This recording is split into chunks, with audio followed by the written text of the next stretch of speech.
I call this meeting to order. Welcome to meeting number 36 of the Standing Committee on Veterans Affairs. Pursuant to Standing Order 1082 and the motion adopted on Tuesday, September 18th, 2025, the committee is resuming its study on the experience of Black veterans. Before moving on with our meeting, I would like to remind all participants in the room to consult the guidelines on the cards that are on the table. These measures are in place in order to prevent any audio feedback and acoustic shock and to protect the health and safety of all participants, including our interpreters. We have two witnesses with us today. Un instant.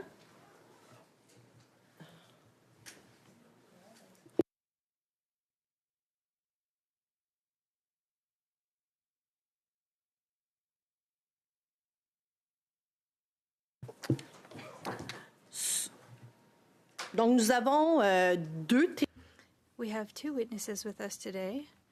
We're still waiting for our second witness, but I would like for the meeting to begin. Welcome Mr. Isaac Bosquet. And Monsieur Bosquet, vous allez avoir... Monsieur Bosquet, you'll have 5 minutes for your opening remarks. And I see that you're on Zoom and you won't be able to see me, but I'll ask you to watch the screen. I might have to interrupt you, and I apologize, but I do have to respect the time that is allocated to you and to the members. Thank you for being with us, and you now have the floor for 5 minutes, Mr. Bosquet. Thank you. I don't know if you can hear me. Yes, we can hear you. Thank you for the invitation. It is an honor for me to be with you and to speak about my experience with the armed forces and after leaving. I was in the armed forces from 2018 to 2020, and then I had to leave. I was posted in Trenton in Ontario. My family was in Quebec, and I could not have a posting in Quebec. And so during COVID, I left the armed forces at the end of July 2020, and I joined civilian life. For my time at the armed forces, it was a good experience for me. I was an aero technician trained in Borden. I know that this is a position that is very significant for the forces, and I wanted to see if I could enroll at part-time. I know I had to leave because of COVID, and it took time to leave and to potentially re-enroll. I was going to re-enroll part-time in Quebec. I was hoping to pursue my military career. Since 2020, since I left, Mr. Bosquet, I'm so sorry. We are having an issue with interpretation. I apologize. Just one moment. And because you are our only witness right now, if you don't mind, never mind. Again, my deepest apologies. Mr. Bosquet, you can continue your opening remarks. I was going to say that when I left the forces, that was in COVID, and it wasn't a great time. I'm sure a lot of institutions were dealing with administrative burdens. There was a lot of adaptation that needed to happen. When I left for my civilian life, I received a bit of support, mental health support, and professional changes, but I have not had any employment since 2020. I went into my own business, but support for a new career choice could have been good. I know that some people chose either to find a new job or to become entrepreneurs. Since 2020, I was only able to receive my veterans card as of this year, actually. And I don't know what resources are available for members, even though I had attempted to reach out a few times.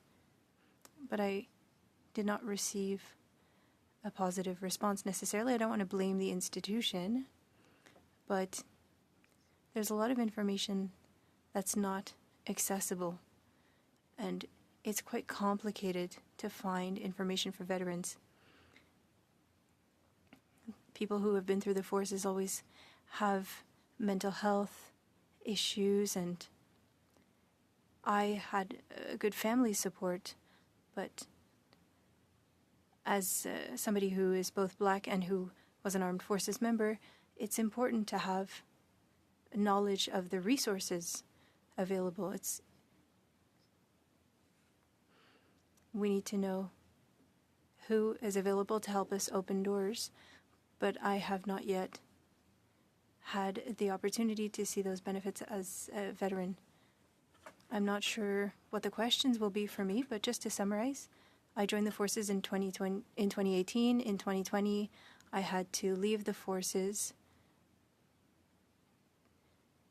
because I was going to receive a posting in Trenton. My family was in Quebec. We couldn't travel between provinces, and so I was able to receive an approval to leave the forces. I wanted to re-enroll part-time, and that's what I wanted to do. And that's to summarize my opening remarks.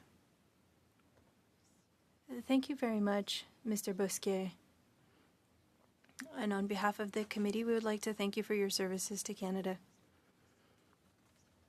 We are still waiting for our second witness. We are trying to reach them. But I will open up the floor so that members can ask you questions. There is going to be a first round of questions, 6-minute questions from members. We'll start with the Conservatives, then the Liberal Party, and then the Bleu Québécois. They will be asking questions, and they have 6 minutes, and I might have to interrupt if it goes beyond that 6 minutes. So I'm going to be starting with Ms. Wagenthal. Addressing you, elle vous adressera en anglais. And she will be answering she will be asking her questions in English. English, Mr. Bousquet, do you hear me in the language of your choice? Perfect. So, Mrs. Wagenthal for 6 minutes. Well, thank you, Madam Chair, and thank you very much to the member for your service and for your willingness to be here today and share your perspectives on being served by Veterans Affairs. We know that service in the CAF has been a challenge to many individuals for different reasons, and I'm so pleased that you are willing to share your perspectives on things here today with us.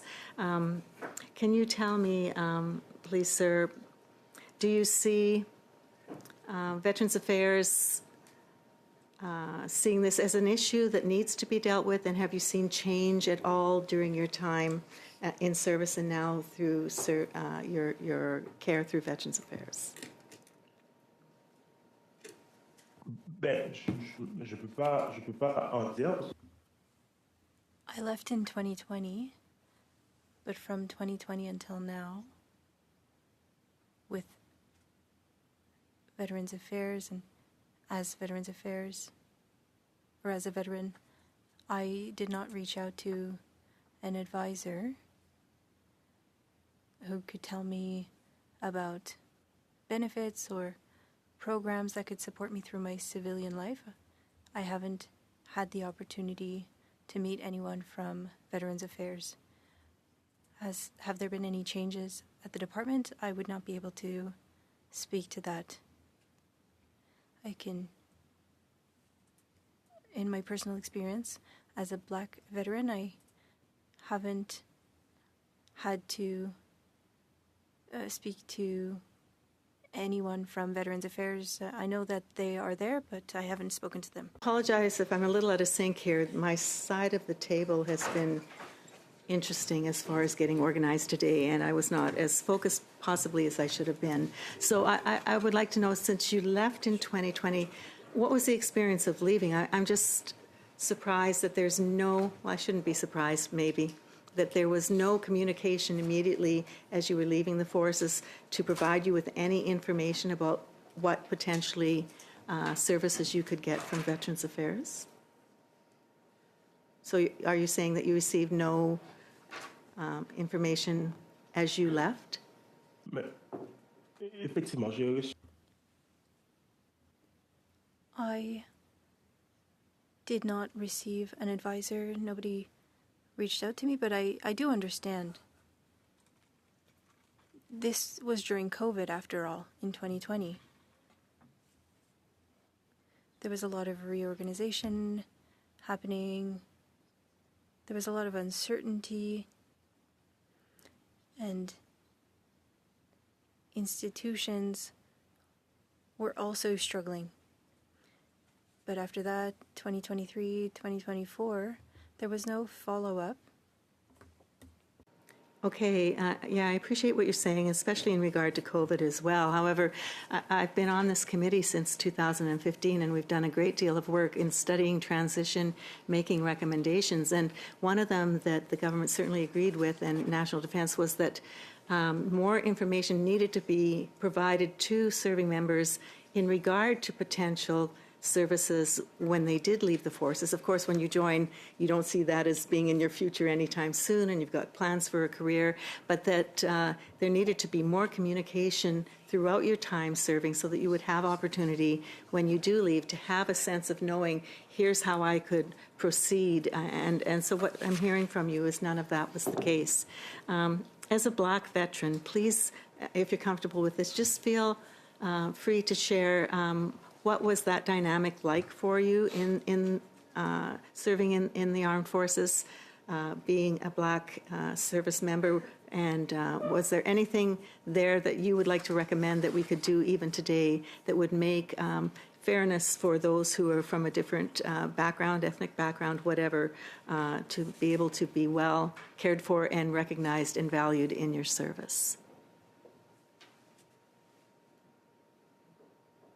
sont quelqu'un qui a décidé de faire Someone who chooses to join the armed forces, well, that means they love their country. They want to wear the uniform.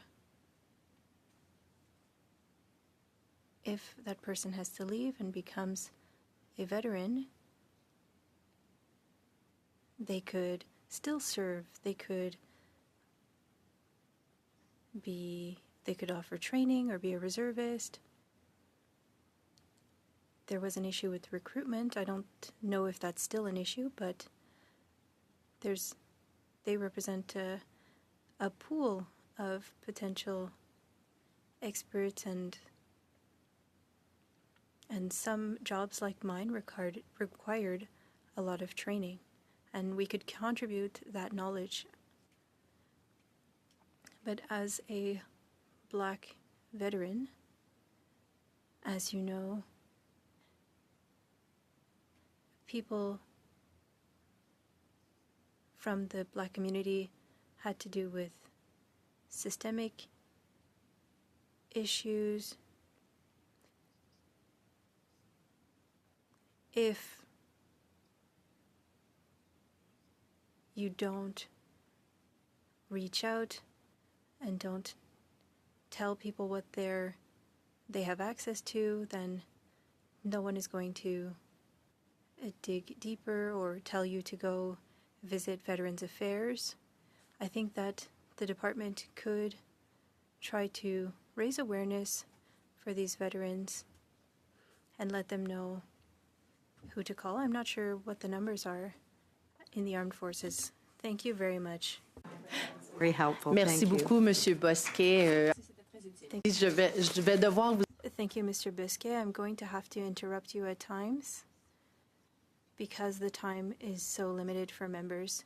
We're going to move to Miss Auguste for 6 minutes. Merci beaucoup, Madame la Présidente. Et tout d'abord, j'aimerais commencer par Thank you very much, Chair. Thank you, Mr. Bosquet, not only for your service, but for being with us at committee today. And thank you for sharing your experience with us. My first question is as follows. Regarding camaraderie, we've heard about the importance that some veterans give to camaraderie after they've left the forces. Do you have a network of Black veterans that you are in touch with that allows you to share your experiences? Because you do have a unique experience within the armed forces.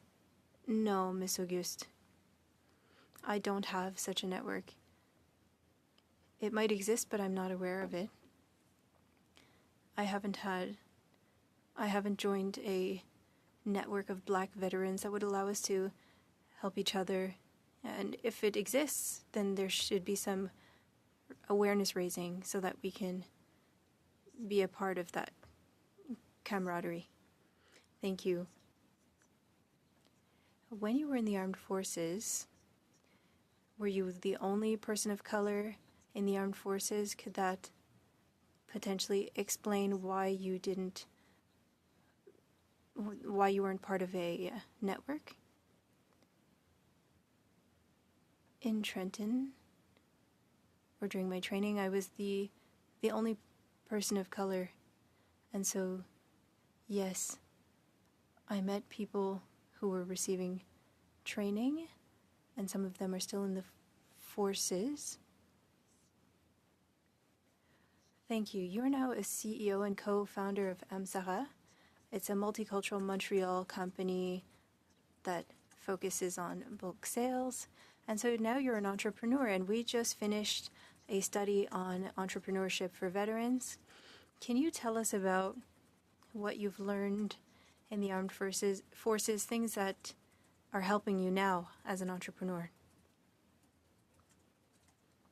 When we talk about the armed forces, we talk about loyalty, courage, discipline, and these are things that have helped me with the entrepreneurship, and we try to create a team, and as a veteran, we understand having different units, different battalions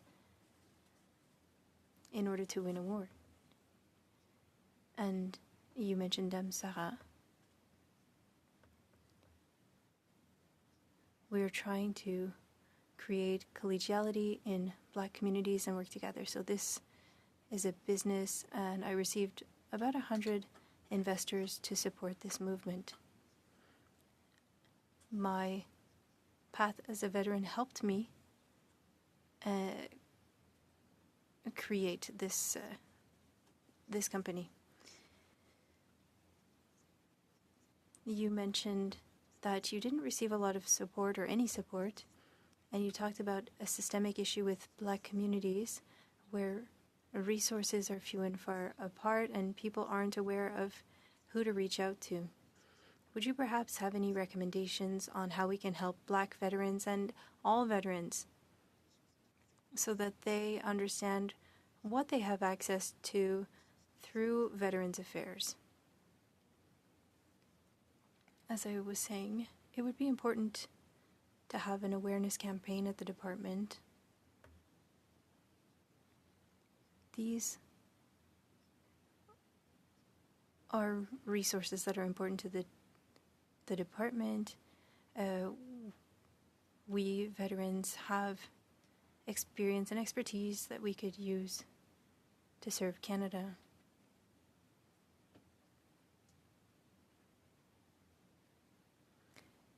And we can give back. We wear the uniform forever. I'm very proud to have worn the uniform. And that's what I would encourage the department to do, to have an awareness campaign. Same as when they are trying to recruit, they have these campaigns. So there could be such a campaign for Black communities, and they could attempt to create a network and understand the needs. As an entrepreneur, I'm sure that Veterans Affairs could have some resources for those who served in the armed forces. And a campaign would be interesting. Now, your transition, which happened during COVID-19, how did it go for you? You had to leave early, but how did you and your family experience it? 40 seconds. 40 seconds. The interpreter regrets, but she did not hear the answer. This was not a family decision. I had to leave the forces to become a reservist, but the re-enrollment process was lengthy and discouraging.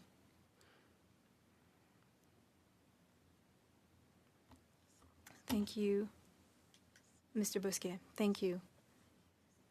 We are now going to give the floor to Ms. Goudreau for 6 minutes.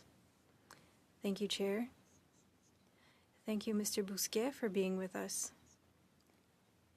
My questions will be focused on the culture in the armed forces. We got to have a look at interpersonal relationships. We focused on women in the armed forces and Indigenous armed forces members. Is there anything in the process, in your time spent in the forces, that could indicate that you're being treated differently because you're Black? Honestly, I would not be able to say. For the armed forces, they focus on discipline, and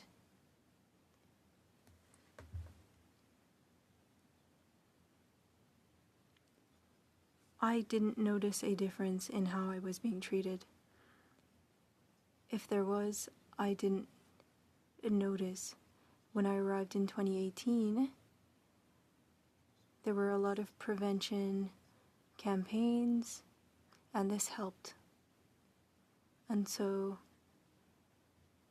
when you join the basic military qualifications, a sergeant or a corporal will be careful of what they say in order to not hurt anyone's feelings. So there's not a system that sets Black people to the side, but when I was there, there were only 8 people of color, and I shared a room with a white person, and we have some camaraderie. We spent 6 months in training together, and we become like brothers. But I can't answer your question. That's very interesting.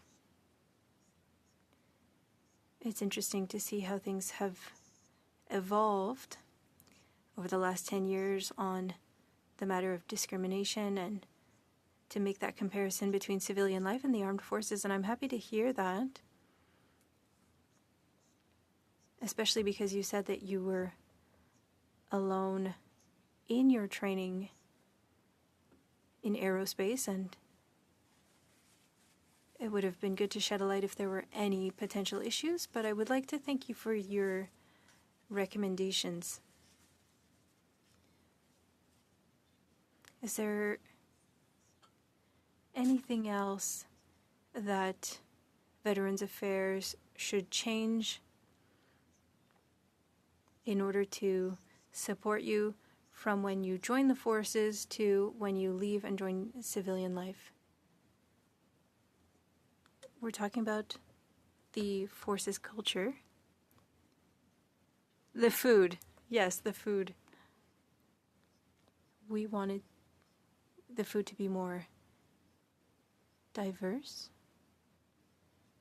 The armed forces represents society, so perhaps we could diversify the food.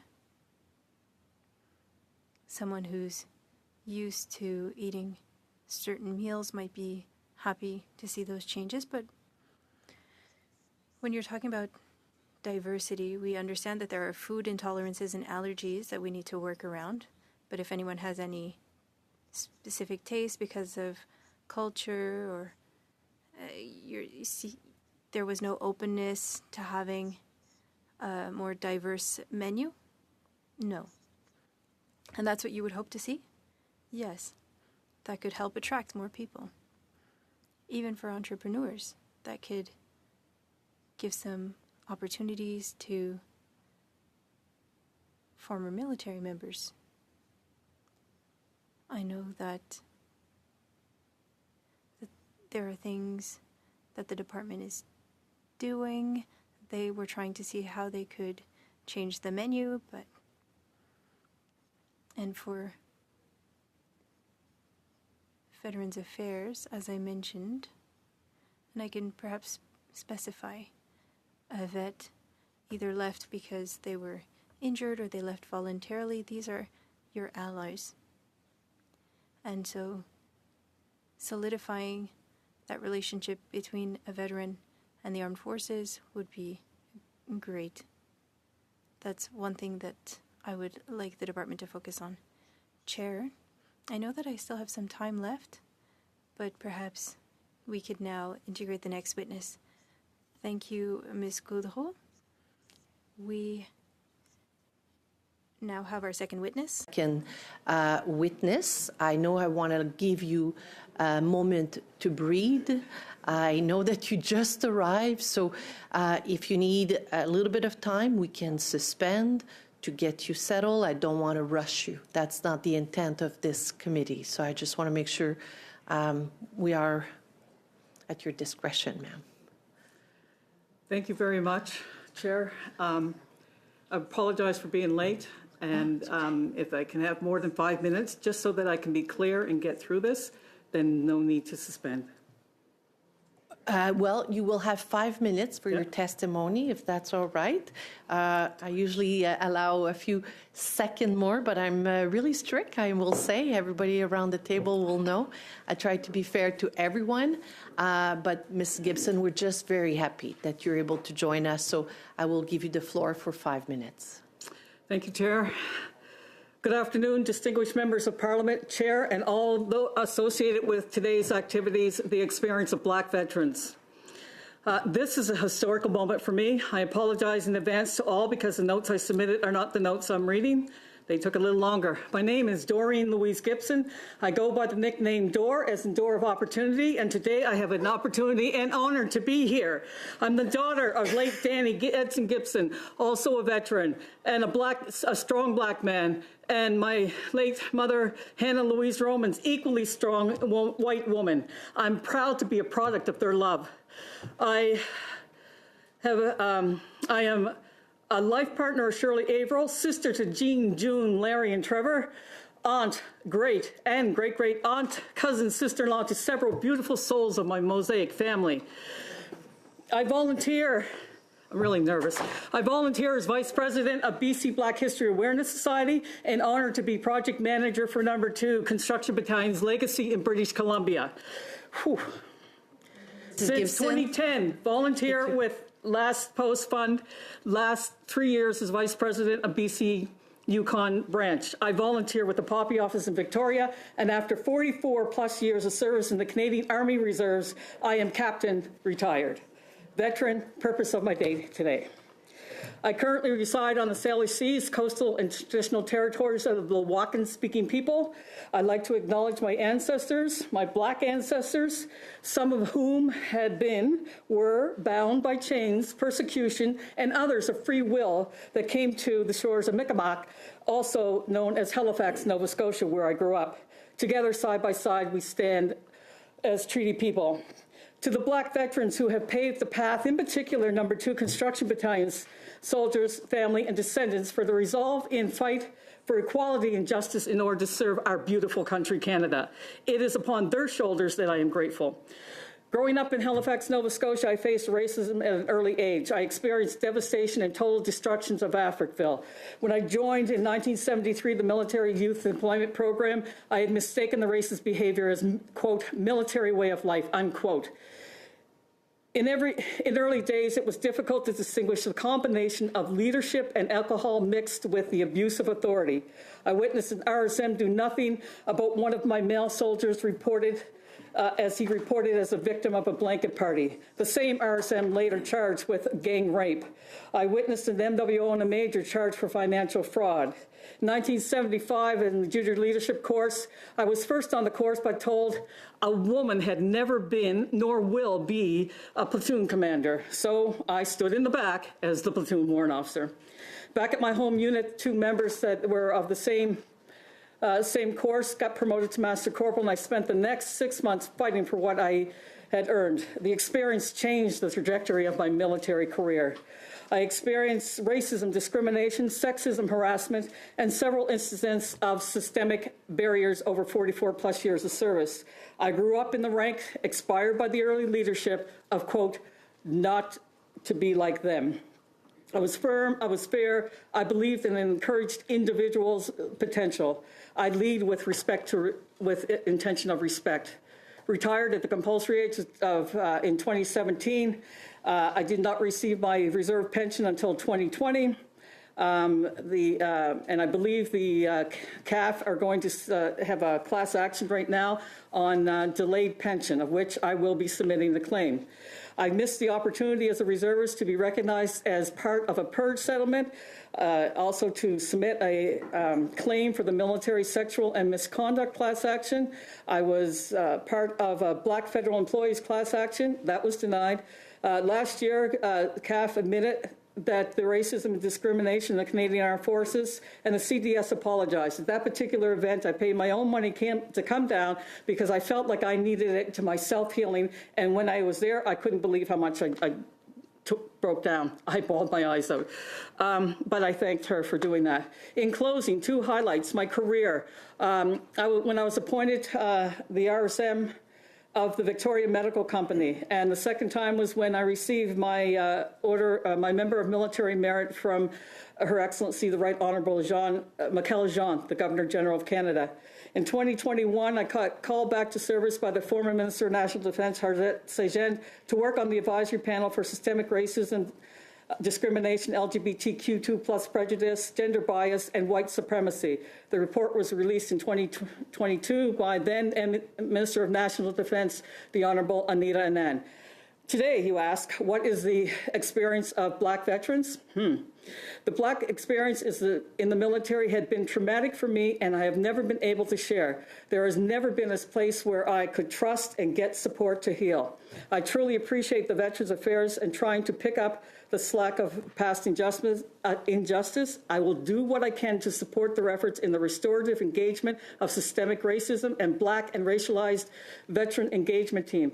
Unless immediate action is taken, faith is limited, leaving little room for hope and committed participation. The first time I benefited as a veteran was taking a life shop at the Pepper Pod in 2023, a retreat for women. Thank you, my sister Sandra Perron.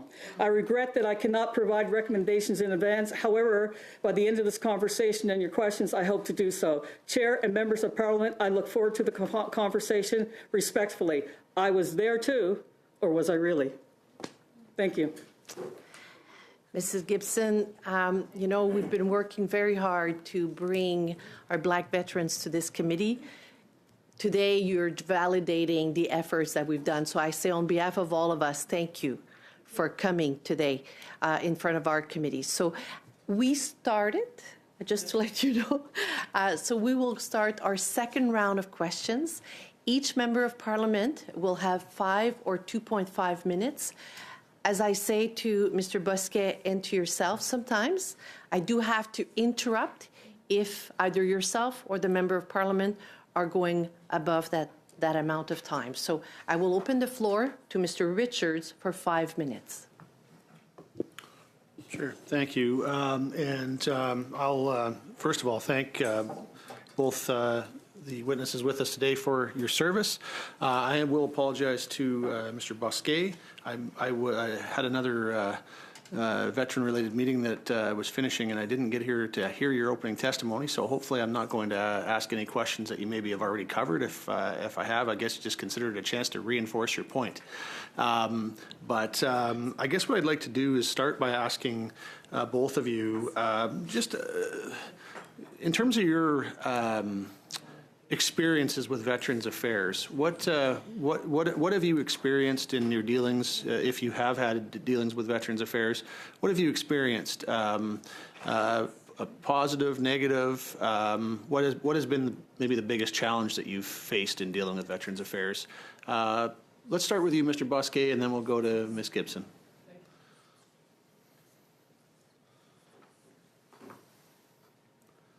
Merci encore. Monsieur. Thank you again. Thank you, Mr. Richards. My experience with Veterans Affairs is that there was a lack of information, or not enough effort was made to give us the relevant information for us to know what we had access to as veterans, especially for Black communities. We know there are issues with systemic racism, and there's a system that could support us better for our mental health, for reintegration, professional reintegration, or even support us as entrepreneurs, as I am.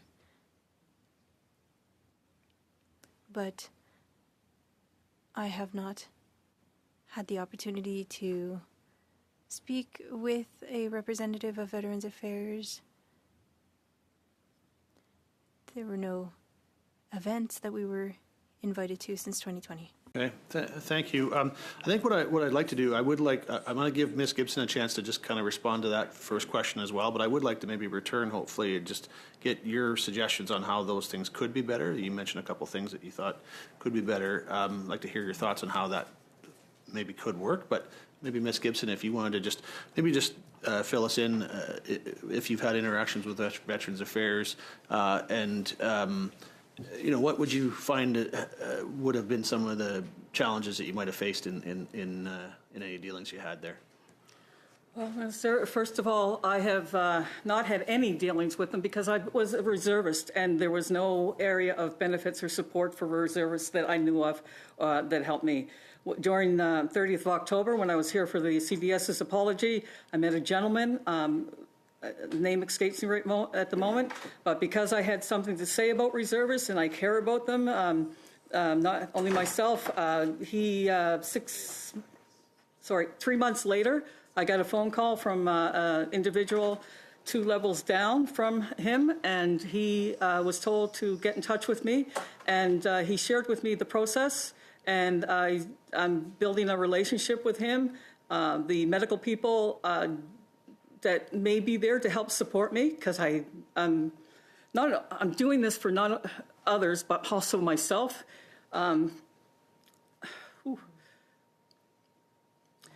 But I got to make sure it's okay to trust before I move forward with it, and so very little dealings on the journey. Okay. Let me ask a couple more questions just to follow up on that. I think you might have shared this, but can you just remind me when did you leave the reserves? 2017, sir. So 2017. So it really was almost 9 years before you were kind of aware that there might be something there that could be available to you. Would you say, first of all, that in itself is a problem, and that there's maybe more that needs to be done to make sure that someone is aware of when they leave the service, whether it be the regular forces, the reserves, or otherwise, that more needs to be done to make sure they're aware of what's available to them? Of course there is, if you don't mind me. Of course there is. And because I was a regimental sergeant major, so I looked after the troops, and there was nothing at the time. However, we were trying to build up a relationship, especially those that were deployed, especially the time for the Afghanistan war, right? So, I mean, simple solution was to keep them on a Class C contract so they could get the regular force benefits. But I'm talking about the Class A reservists does not. I'm also talking about there is movement afoot to make that happen, and I've been privy to the Women's Veterans group, and what they're trying to do. 2 years ago, that was the first acknowledgement for us. So correct, sir, here we are today, and just... First time I heard in January. Okay, so I had a couple more questions, but apparently I'm told that time flies by very quickly, I guess. Thank you very So thank you much. very much for your contributions. Thank you very much, Mr. Richards. For 5 minutes, Mr. Clark. Thank you very much, Madam Chair. Thank you to our witnesses for being here this afternoon. Ms. Gibson, it's great to see you. Like you, I am a very proud Haligonian, so great to have you here. I represent Sackville, Bedford, Preston, so that includes many historic black communities that you would, of course, know very, very well: North Preston, East Preston, Cherrybrook, Lake Loon, and so on. So thank you for being here. Thank you for sharing your story and your service. So I think you mentioned, was it 44 years? 44 plus, sir. 44 plus. Got it. Exactly. We'll give you every day that you deserve. Yeah. I'm just curious, over that time period, you know, we often assume that things get better over time naturally. And sometimes they do, and sometimes they don't. And in some areas they do, and in some areas they don't. So if you look back on the sweep of 44 plus years of service, how would you compare the evolution of your experience over time? In what ways did you see it maybe improving, and in what ways did you see maybe not as much progress as we would like to see?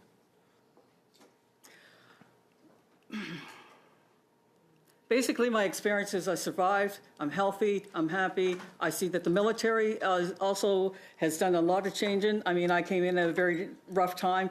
Reserves were not even paid. I didn't get paid for the first 9 months. You know, now they've got some comparable pay. I work with the medical organization. When the health services became part of the military, left all the other elements and became part of their own group, health services group, their credentials started to matter. It took a couple of years, but, you know, the paramedics were already qualified, and the nurses, et cetera. So there has been large improvement. I did spend 2020 working with the Defense Visible Minorities Advisory Group. I was the co-chair national, and then so some changes were happening then, but of late with the 2022 advisory panel that I was on, we were still dealing with some of the old stuff, you know, with the employment equity and those kinds of things. So it's improved at snail's pace. You're going to lose your people. You're going to lose the Canadian citizens unless you unless it feels like an act of urgency.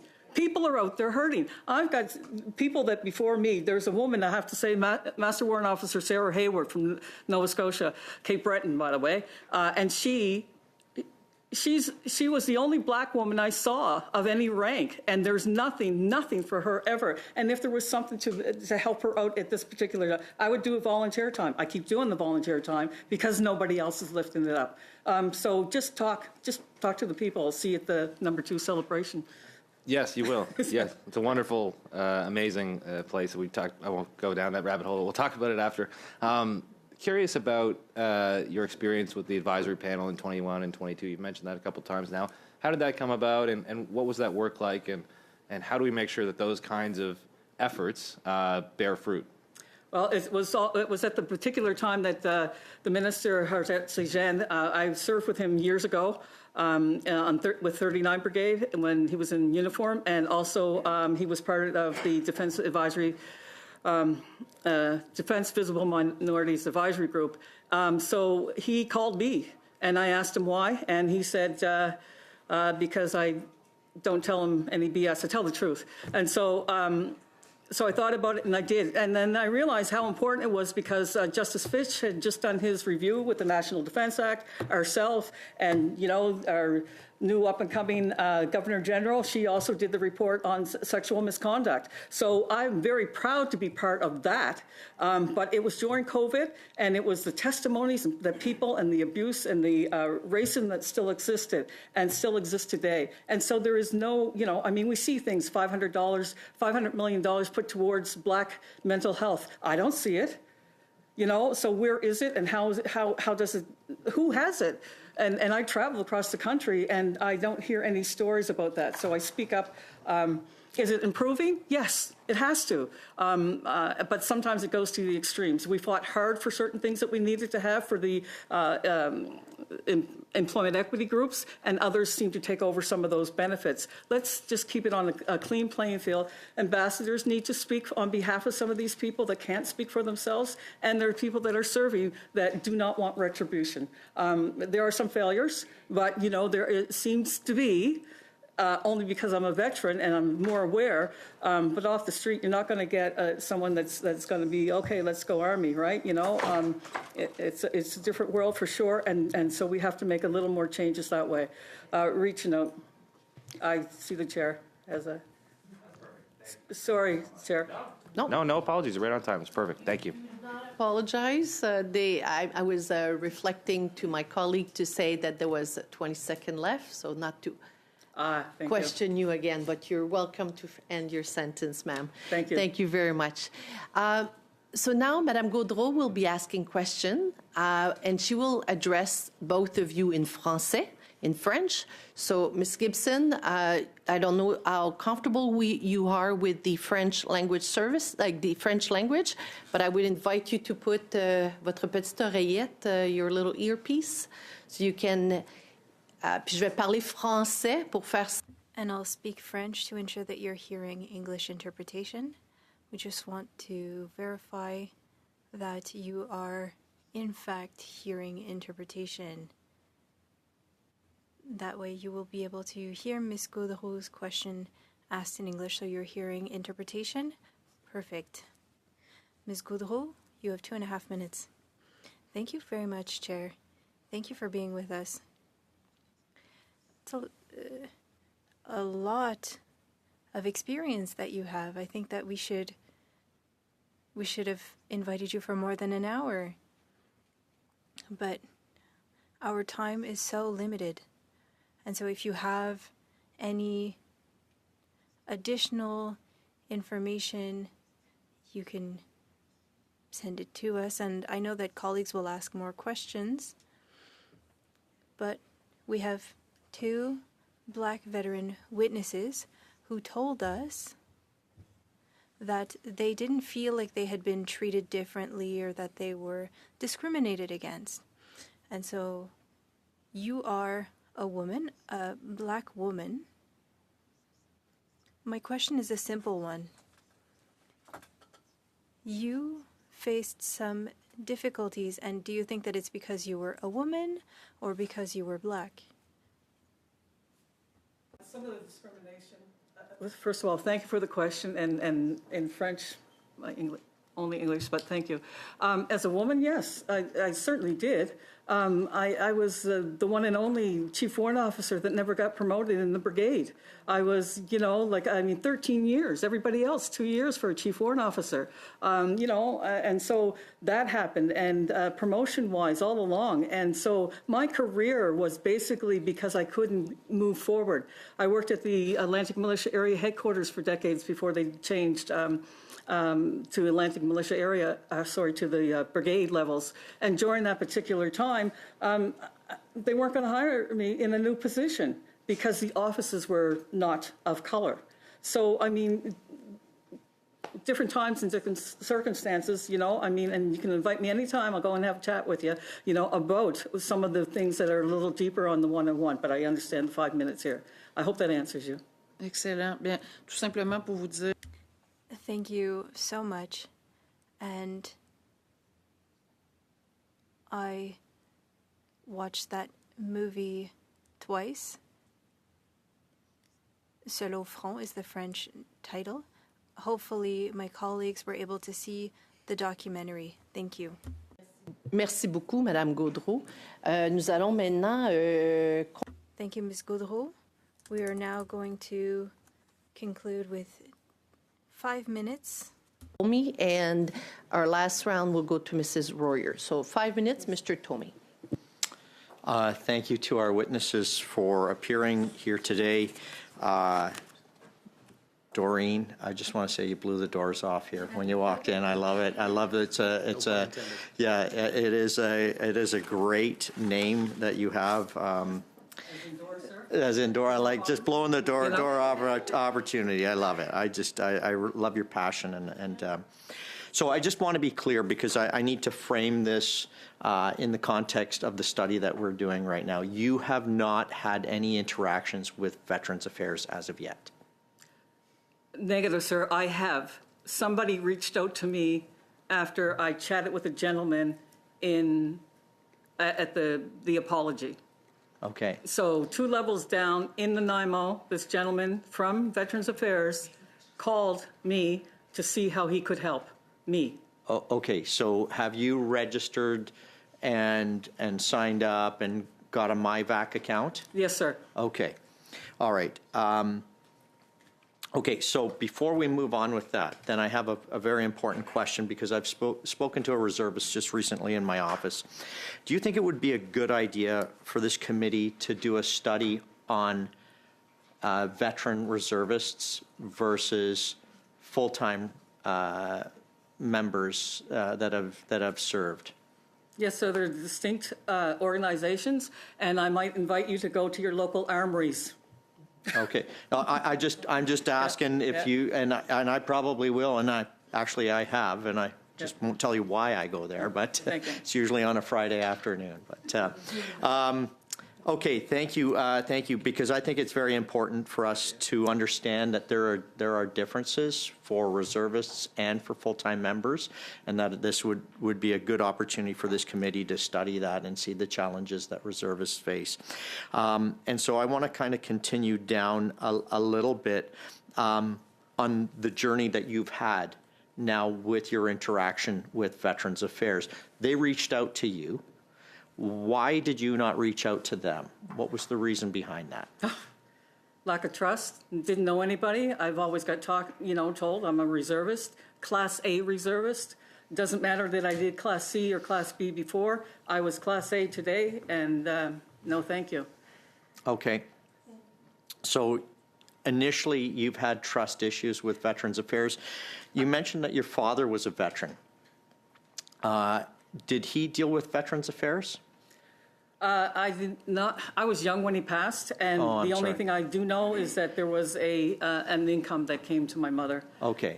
Knew nothing more than that. All right. Is that part of the reason why you signed up was because of your... No, sir. No? No. You're just your own passion and desire? No, sir. I was influenced by hanging out with friends. Mother came home. She was a sergeant. Influenced us into going the next day. Okay. Well, I appreciate it. Just the wooden, yeah, okay, all right, fair enough.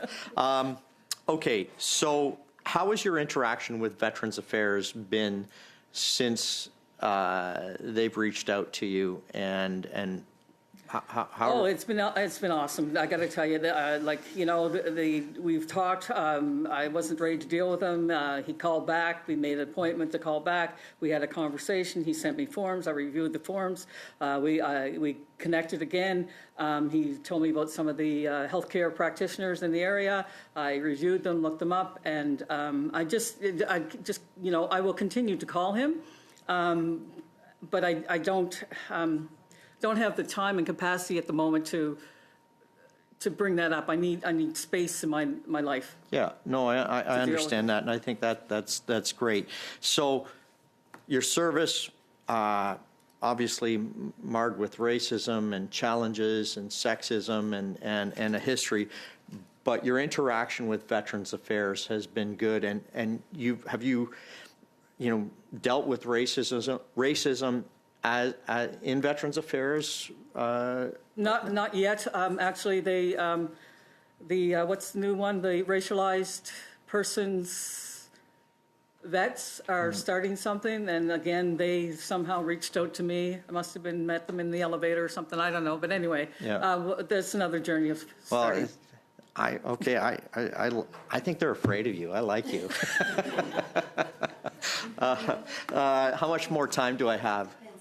Oh, okay. Well, just thank you so much for our witnesses coming. I appreciate your service and your candidness and your openness to share. Thank you very much, Mr. Tomey. For 5 minutes, Mrs. Royer. Welcome, Captain Gibson. So pleased to welcome you here and to thank you both of our witnesses for their incredible service to our country. CFB, Esquimalt, I think in your background, I talked about you being there in 2000. My husband was base engineer in the early 90s for Esquimalt, so I don't know that your paths would have crossed, but I just wanted to share that as a little bit of a background and to recognize your 44 years of service and receiving the Member of Military Merit Medal from Michel Jean, right? Black woman Governor General. Like, that is really incredible. So very, very impressive. You talked about having a really good experience, but it's a more recent experience, I would say, with Veteran Affairs. Can you talk about some of the pieces, some of the parts that you felt have been working really, really well in that experience? Can you give a bit more detail? And what the transition was like from your 44 years and moving through this process with Veteran Affairs, with VAC. Please. Well, the experience in the military had its up and down, right? But it was something that I couldn't rely on. For example, the medicals you used to have to take all the time. Okay, so we took a medical for this, that, and something else. Never trusted. Went to the civilian doctor, my doctor, who also gave me the truth. Veterans Affairs. Since I left, I think I became. I never left the sergeant major. I continue to ask questions. I continue to advocate for others, and I have seen people hurt, and I see them not being successful. And they don't get up in the morning, or they don't go too far from drugs or whatever addictions that they may have. But you heard my introduction, who I am, and who I am is the daughter of, the cousin of, the sister of, the partner of. And that is the spirit that keeps me alive, and that's the spirit that keeps me driving. I right now am here because I wanted to be in person. I wanted to see all your faces, really, and see what you're doing about the business of these folks, right? I mean, we get in the military from recruits to grave, like it's not to grave. Boots, 60, see you later, So I still continue to care. Right? I came here to be in person. I'm working with the Veterans Affairs Commemorative Partnership Program. They provided me a grant with the BC Black History Awareness Society on the No. 2 Construction Battalion. And I have energy. That's my home. I live in Victoria. That's the energy I go. I have a performance tomorrow afternoon at CFB Esquimalt. I have one on Friday night at a log cabin museum, and I have one over at Salt Spring, the Art Spring. Talking about these men from before, that's my energy, that's my healing. And the other communication or relationship building will be around how my process will go. Again, I needed that space for my own healing, but I also need to be sure, and I need to build relations. You need to build relationships. Okay, wish we had more time today, yes, but you can call me. You can call a veteran. You can call a black one. You can call you can call a woman. You can call a gay person. You can call a lesbian. You can call, anybody to tell your story. We couldn't get benefits for some folks. And so what we did was the brigade commander organized some money for folks to go to the Tim Hortons. And that sergeant took his troops and went to Tim Hortons and started to heal. And eventually I became part of the brigade to help people through it. So it can be done. You just got to talk to the right people to volunteer. Thank you for paying for my weight, by the way. So appreciate it, but I really wanted to see you. It's my healing. You may not believe it, but it's my healing of speaking on behalf of others. Thank you for the question. Madam? Okay. You served 44 years. What was the thing that kept you in? I just wanted to learn. I was doing new things. I would try. I cared for people. I had troops. I loved to organize parades. Yeah. I cared about the leadership. Yeah. Amazing. People. Thank you. Merci. Thank you very much to both of our witnesses. Merci à nos témoins. Thank you to our witnesses. This concludes our study on Black veterans. I would like to thank you. Thank you for your service. Thank you for being here with us today. Sur ce, je vais suspendre pour la deuxième. I'm going to suspend. We're going to get ready for our second panel.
Pursuant to Standing Order 1082 and the motion adopted on April 13th, 2026, the committee is resuming its study on monitoring of the rehabilitation services contract awarded to PCVRS.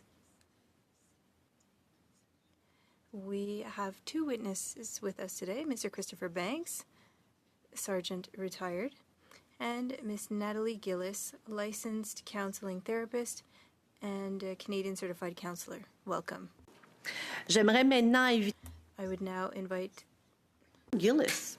Ms. Gillis. I would invite Ms. Gillis to make her opening remarks. You have 5 minutes. We're going to start with ladies first, if you don't mind, Sergeant. Okay, then Mr. Banks, under the request, will start your 5 minutes speech.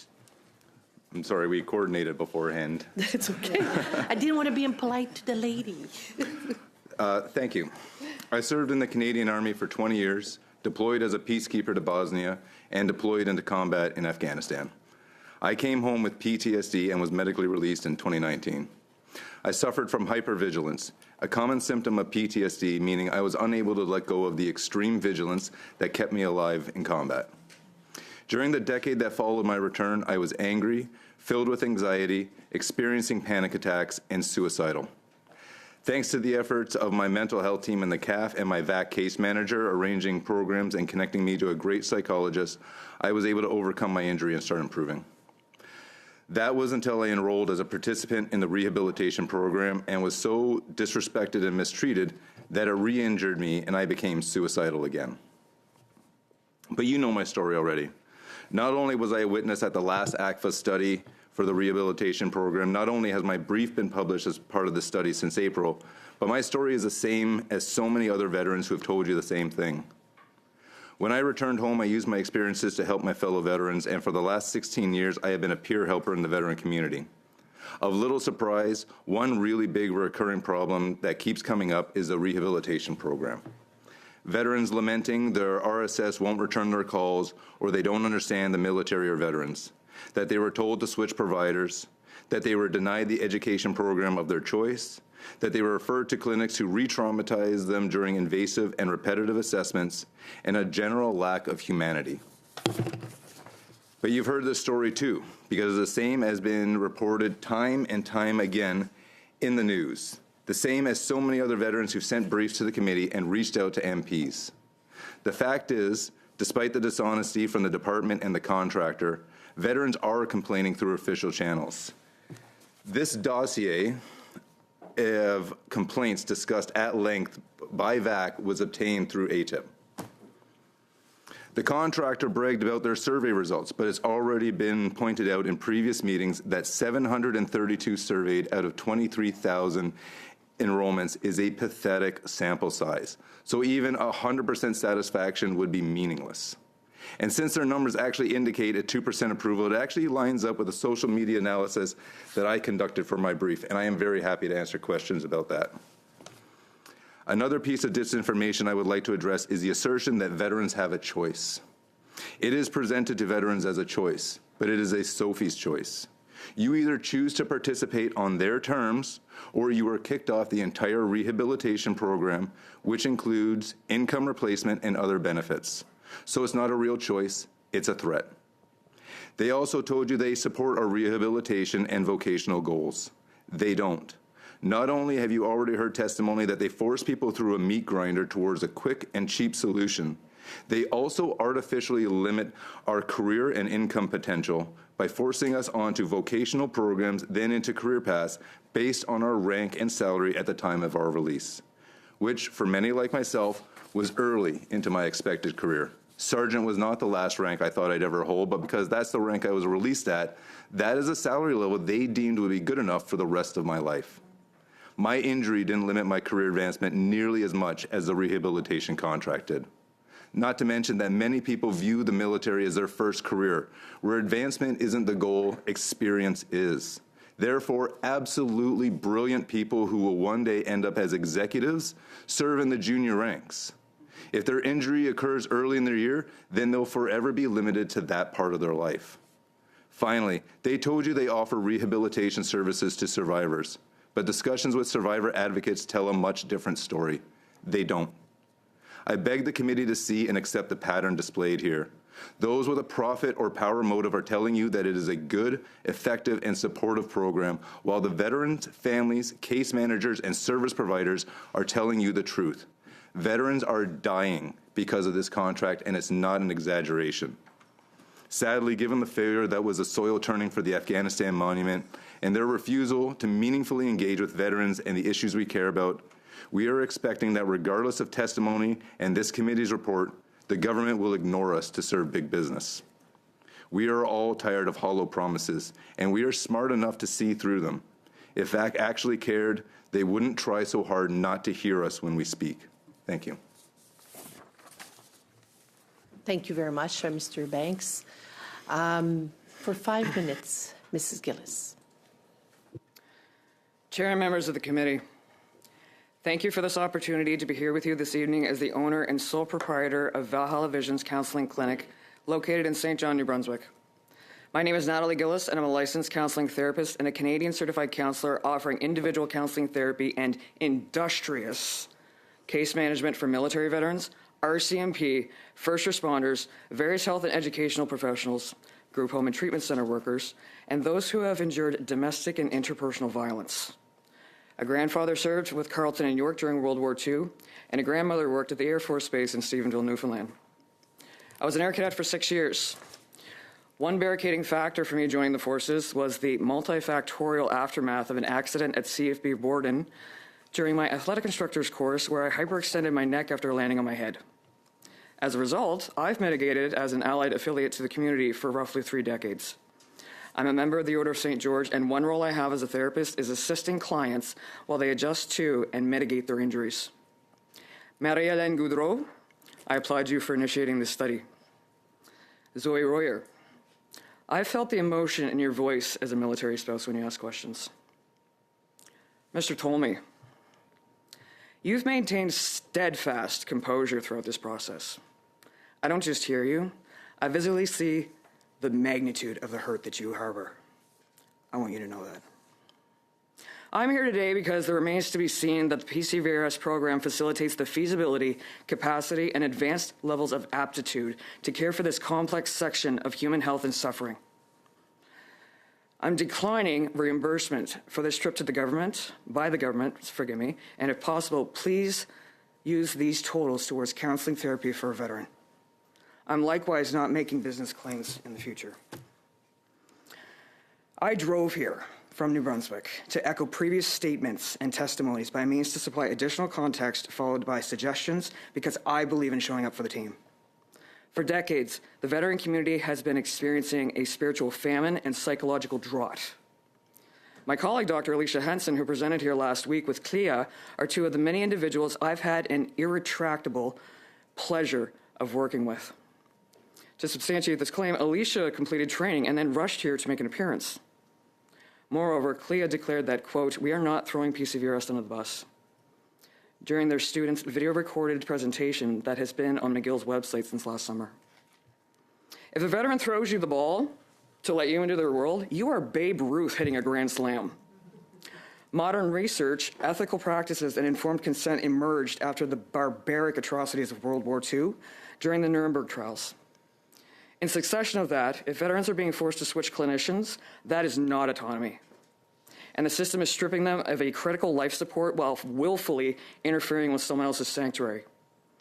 I'm not just concerned about the need for a national standard. I'm worried about other staff who might not be sufficiently trained. I thank previous witnesses asserting how abrupt termination of a therapeutic relationship is damaging. I've come with reference material on how ethical closure with clients should be conducted and the instances where immediate cessation of services is ever to occur.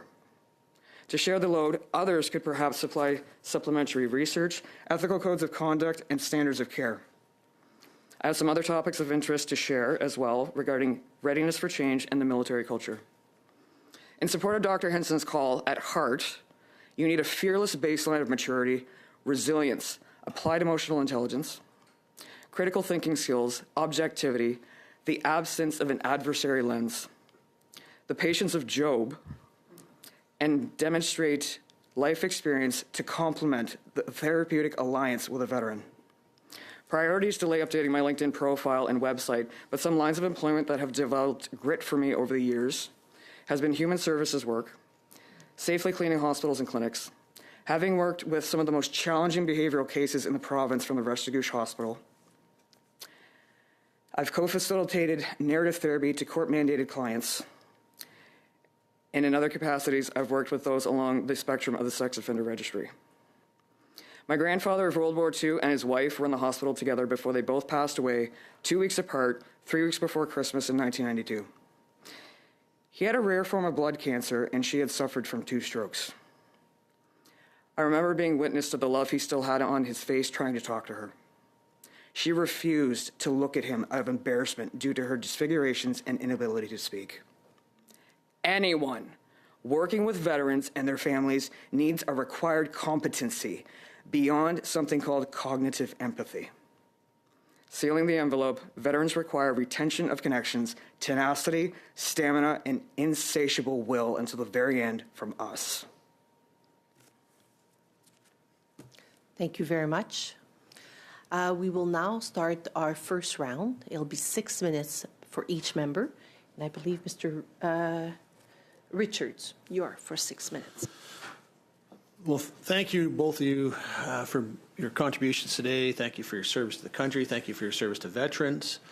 I've got a lot of questions for both of you. I'd like to start, though, on Mr. Banks. You made a brief mention of some concern I've heard from a lot of veterans about the Afghan monument groundbreaking ceremony.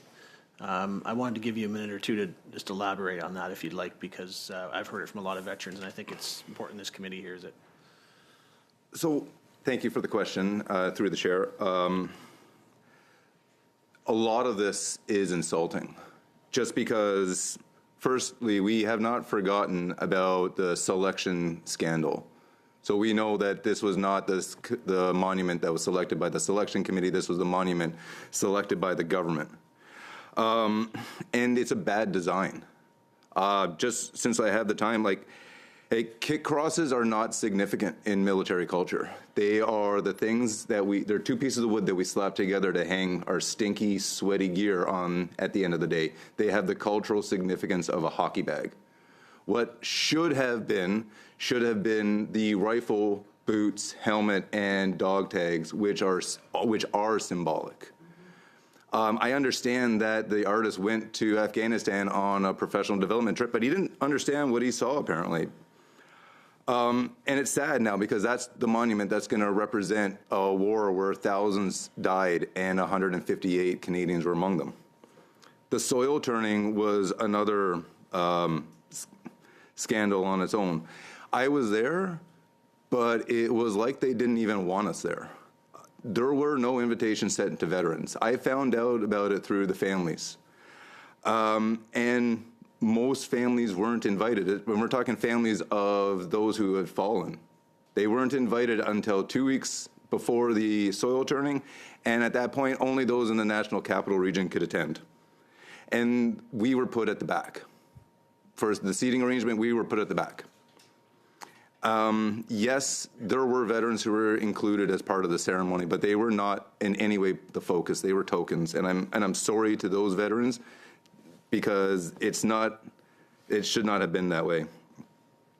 Not one veteran was invited to the microphone to speak, but 3 Indigenous leaders were, and multiple politicians were invited to speak, but not one veteran was invited to the microphone. Not one veteran was highlighted in the stories that were shared. Not one fallen soldier was recognized by name. And since then, there's been nothing from the department. No apologies, no acknowledgement, no we'll do better for the unveiling, just silence and patting themselves on the back. This is not what veterans deserve. Well, I thank you for your courage to share that, because I know it's not, I know many veterans talk about the repercussions they're afraid to face when they speak out about things that have gone wrong. And I just really hope that it's heard. I hope it's listened to, and I hope that they do better next time. And I hope there is an apology, frankly. What have I got for time? About a, okay. 2 minutes and a half, Okay, sir. I'll try and see if I can give you both a chance to answer this question. You talked a lot about some of the issues. I want to hear from you, Ms. Gillis, from a clinician's perspective, and I know that you've worked with other clinicians in terms of mental health clinicians. If you can maybe just summarize what you see as the on-the-ground realities that are being faced with this PCVRS contract and what should be done about it, and Mr. Banks, from the veteran's perspective, what should be done to improve this situation. So maybe we'll start with you, Ms. Gillis.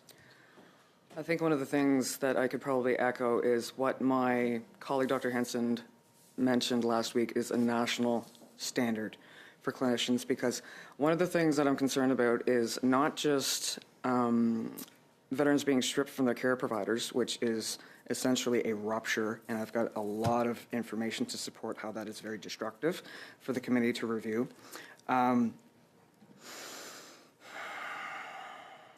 Some of the training that's out there right now, it's very fluctuating, and there's different regulations between the provinces. Not every province is regulated, so that's also something that needs to be looked at, because standards of care for psychotherapy in general, the regulated provinces are Ontario, Quebec, Nova Scotia, PEI, and New Brunswick. British Columbia and Alberta are trying to make way with regulated practices, and this is very important because at this point someone could just call themselves a counselor, and if there's no body to follow for regulations, that's a big issue. So, but still, with pertaining to the mental health, I want to say training and education levels, she spoke of years of supervision needed. You need to have grit to work with this demographic. It's indisputable, because when I think about the young people who are graduating from social work degree, 21 years old, just in general, and they're going in to take weapons away, or not weapons away, but children away from families who have weapons or anything going on there, if they don't have, I want to say, supplementary life experience to deal with the energy of what comes with that and the repercussions of direct, indirect, or vicarious trauma, I'm worried about those people too. So when we're dealing with people who have a lot of complex health circumstances, that may or may not be officially detected yet. This is why a full medical workup should be explored before entering into a rehabilitation program. I don't know why that's not happening, because if people are walking around with traumatic brain injuries or this, that, and everything, it's a disservice. Thank you very much, Ms. Gillis. I would like now to invite Madame Auguste. And Madame Auguste, you will be asking your question in French. Donc, I'll invite our witnesses to please put your earpiece. Madame Auguste will be addressing both of you in French language.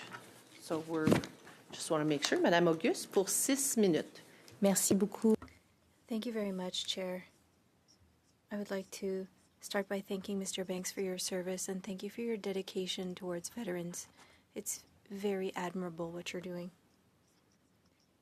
You are very involved with the Canadian Legion, Royal Legion. You've participated in activities for veterans.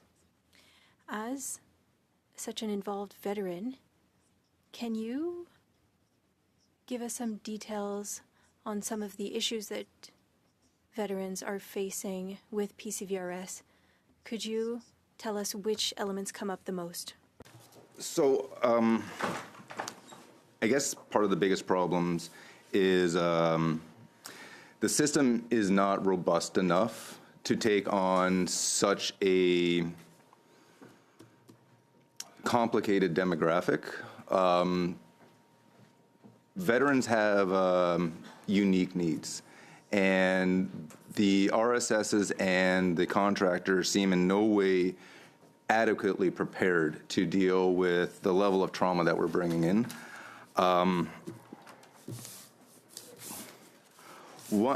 don't want to take up too much of your time because I know you want to ask other questions, but one of the biggest problems is allowing the contractor to have control over our benefits.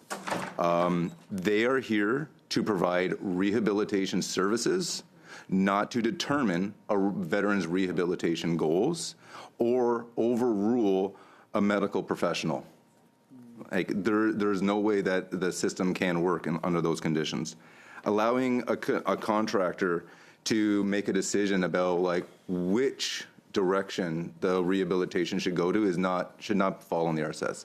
That should fall on the medical professionals. I think I mentioned in my opening remarks, like when I went through the process, they told me what I'm going to do, and there was no ifs, ands, or buts about it. And if I didn't do it, I was off the program. If they have that level of power, then they're not really interested in helping. They're interested in getting us through a system. And there's no accountability. We need to have some level of accountability. If they're going to violate our rights, violate the terms of the contract, or outright lie about the conditions of their client base, there needs to be real financial and criminal penalties. Merci beaucoup. Et Madame. Thank you very much, Ms. Gillis. Regarding your profession, are you hearing me now? Good. Thank you. It'll be a similar question to the one that I asked Mr. Banks. As a professional, what are some of the issues linked to PCVRS that are recurrent for veterans? I could probably give an example. Sometimes when I do get referrals, they might request for me to do EMDR with them. But if I hadn't done my homework to gather further documentation of other health conditions that were completed before they entered the program, I could have done a lot of damage. A lot of damage. Because some trauma interventions require emotional regulation before starting a more deeper-rooted therapy intervention. There's all sorts of steps you need to take before implementing trauma therapy. You have to make sure that your veteran ideally is as situated and comfortable as possible. That includes chronic pain if they're sleeping. I am notorious for asking every client when they first come in, how are your medications? Are you feeling motivated to take them? Are you drinking? Okay. And I don't ask them that question if they're drinking to accuse them of anything. I just keep encouraging them that it's important for me to know so that we can keep on track the best to our ability to make sure that there's no mishaps, and I can track your health that way. So everything from sleep, retention, if people can't focus, therapy's not going to work. They have to be situated as comfortably as possible. I will beat that to death. So when it comes to PCVRS, again, it just feels like it's very pressured. And when they're constantly going to rehab here, rehab there, driving everywhere. I had this conversation briefly with Dr. Heather McKinnon, and she even echoed that there's no time for them to recover, and it doesn't make any sense. they're being run through this PT program, if you want to think about it. They're not in the military anymore. They need a break. They're not going to heal to go back to school or to work, realistically, if they're being pushed beyond their limits and it's causing further injury. So I don't understand where this methodology is coming from unless there's ulterior motives, right? So when we think about the statistics of everything too, we have to be very careful about how much we might be cheerleading the positive numbers, because as ethical providers in general, we have to remain cautionary. We can be optimistic, but we have to be realistic and objective about how things are being assessed. So I guess the internal validity of the program is still a big question mark over my head, but I'm not at the same time condemning the program, because I have heard of some genuinely good experiences, but I don't want to have that misconstrued in any way, because there's still a lot that we're seeing that is not really representing the best interests of these clients. Merci beaucoup. Donc, si je comprends bien. Thank you. So if I've understood you correctly, there are improvements, but you are also seeing people who have had a positive experience with PCVRS.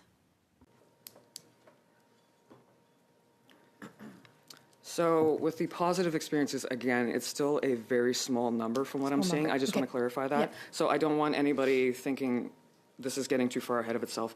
But I will always honor those genuine experiences that people have had, because that's what we want, right? But when the majority is still facing all these catastrophic experiences, I think we're still trying to find that balance, right? Because when we're assessing a program, even the unpublished manuscript that Dr. Henson and I put out before we did the McGill thing, we've got to be very biased and find balance. It's the right thing to do. Okay. Merci beaucoup. Merci beaucoup. Thank you very much. Just want to make sure you are prepared, Madame Gaudreau, pour 6 minutes. Merci beaucoup, Madame. Thank you very much, Chair.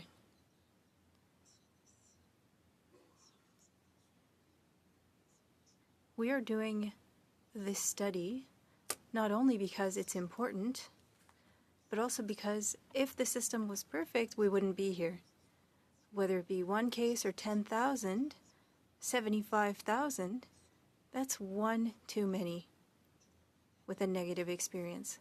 So I don't want us to say that it's going well. We want it to be a system that works for everyone. And I'll start with Ms. Gillis. In the report that we spoke about last week, it says that that kind of therapy can negatively impact veterans. Is that possible? Just to clarify, which therapy? My memory escapes me. Le programme. Oh, the program. Okay, sorry.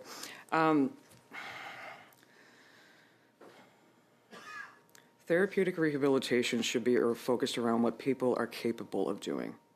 I collaborate with actually clinics, therapeutic clinics, to keep on top of our clients' success rates. Because when you have that teamwork-based setup, the veteran feels better. Because if they're having panic attacks before they're going into their sessions or anything, I've had to do a lot of work with my folks who have astronomically high rates of physical pain.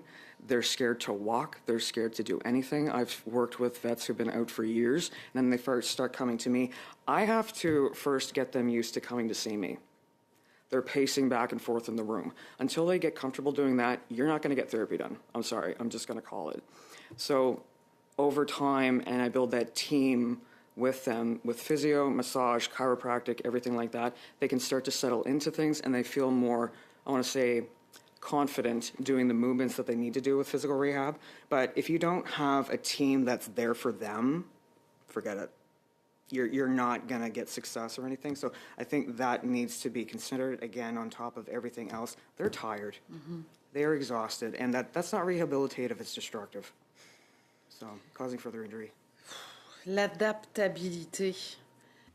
Adaptability, humanizing the system, understanding each other. I think that with this report, I didn't know what to say. It quantified and qualified how much a change would cost. And it's an issue of political will. It's not that there's not enough funding or that the funds can't be reinvested. We need to reflect and act and make the necessary changes. And there have been good experiences. Now we're focusing on what's not going well. But I want us to now come back to transparency and trust. My question is for Mr. Banks. You might not have had the opportunity to read the report, but it speaks to a lack of transparency that undermines trust in the program. And you speak to other veterans. Can you speak to the level of trust that they have with the CVRS program? Is this an issue with their therapeutic rehabilitation as well? I'm sorry, the last bit of the translation came in very quiet. I couldn't hear it. Dernière partie de votre question. Oui. Can you repeat the last part of your question? So, in speaking with veterans,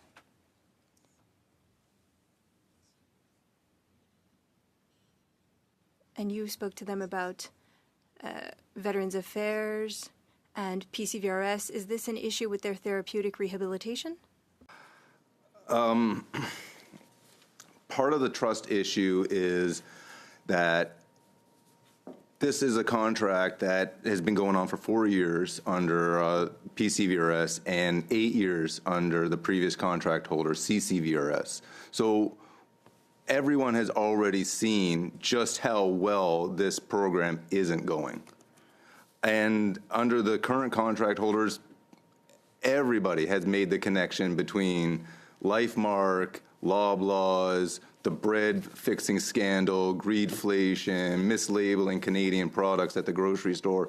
Everyone knows who these people are, and their reputation is Canada-wide. So when veterans see these guys, they're not going to have the trust. Then they never will. Mm-hmm. Puis ma dernière question. And my last question. When we speak of therapists, for example, should there be special training for the therapists, or could anyone be a qualified therapist for veterans? Ms. Gillis? Oui, mais j'ai perdu 30 secondes avec l'interprétation. Non, je ne l'ai pas arrêté. I lost 30 seconds with interpretation. So, yes, the translation's hard. When it comes to specialized training, I believe that there needs to be something much stronger than the modules that are offered with the PCVRS training. When I first signed up back in 2002, I believe, because before I went out on my own, there were 4 little modules to get oriented about the military demographic. When I talk to people, or just colleagues in general, who are curious about getting involved with this demographic, I say to them, you can't just read things. You can't just study it. You have to go out there and volunteer and get to know them. Minimum 10, 15 years. I'm not kidding. You have to have the steadfastness to deal with the energy that these people come with. I'm not kidding. So we have to think about vicarious trauma, direct trauma, everything that can be a result of that, because if people who have good hearts are going in there and they're not prepared, if someone's having a bad day, I want to say, right, they're going to get traumatized again. So this is where I was kind of speaking to earlier. I'm concerned about anybody working with this demographic that needs a lot of support. I'll put it that way. It can be re-damaging to other people. So we also have to be considerate about transference and countertransference. And maybe I can get into that a little bit later. Yes. Thank you very much. Mr. Fanjoy. Oh, no, actually, I'm very sorry. Actually, Mr. Fanjoy, it's not your time. I'm on my second round with Mr. Tomey for 5 minutes. Thank you, Chair, and thank you to our guests. Ms. Gillis, I thank you for your comments in your opening statement of recognition of the intent of why we're here. I'm going to kind of leap off from that to express some disappointment that I've had recently, where I've seen military members paraded out in front of the media when it came to the Snowbirds announcement and basically told that they're going to lose their jobs next year. So we treat our serving military members and we tell them you're losing your jobs. And then we go to the monument that Mr. Banks has just recently shared, and we have no recognition. And it's like, these guys just get the things wrong. Parade your veterans out for the monument and don't make an announcement like you're canceling the Snowbirds because you're failing to recognize the importance of what they mean to Canadians. We don't have the monuments here, for the spilled blood where they have in Europe. And so our only touchstone is the Snowbirds. So I'd like to get your thoughts on that, Mr. Banks, about the monument and what we could have done better and how we can treat our military better. Well, first, I'd just like to speak briefly about the Snowbirds, because these are not happening in isolation. The Snowbirds, the monument, everything that is being pushed with the honors review, mental health for families, all these issues, they're not happening in isolation. Now, there is a social erosion happening where we're losing the social fabric that keeps us all together. Contract after contract after contract is not going to fix things if we don't have the community to bring us together. The monument, Snowbirds, whatever else is next on the chopping block. Thank you for your answer. In your opening testimony, you held up a document, and I'd like you to explain a little bit more and go in depth about that document, and just share a little bit about the complaints that actually are being brought forward but are being ignored. And just so I understand, was it the dossier of complaints or the social media analysis? Because they're both full of complaints. Well, let's hit both of them, yeah. So having listened to earlier testimony in this study, it became pretty apparent to me that there is a knowledge gap of what is said and what is expressed within the veteran community. We on our own, we don't put it out there. We keep it all to ourselves. So in order to address that, I went online and I ran a query and I analyzed the results. 1,600 comments, 77 posts. A super majority of them are negative. A super majority of them are negative. Even the ones when it's someone organically just, I'm asking for help, when you start getting through it, like at the end of their appeal is, this is bullshit. How can this be happening? Is anybody else going through this? And then dozens, hundreds of comments, yes, me too.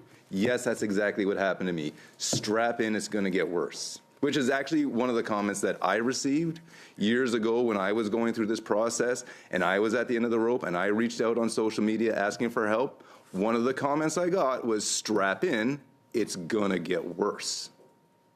So for the social media analysis, these are the sentiments of the veteran community, and I've included a lot of the public-facing comments, but not one of the private group comments. The other document, this one was obtained through ATIP. It's I think a 4-year period of the complaints that they say they're not receiving, tracked in the dossier. And in this is emails after email after email of them discussing at length the comments they said didn't exist.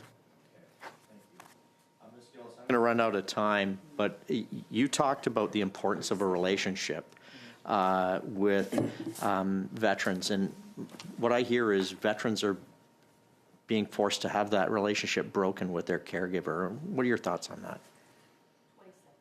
I think it's very inhumane, and I'm glad that I actually dropped off to Staples there earlier today.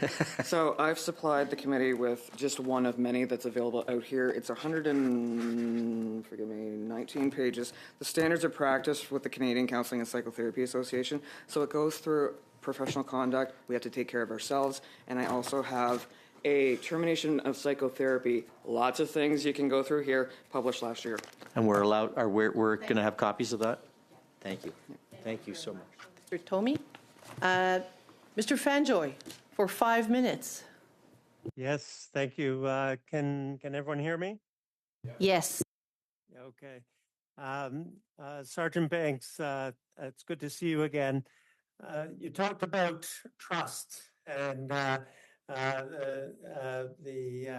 lack of trust. Mr. Fanjoy, I have to interrupt you and we'll stop the time.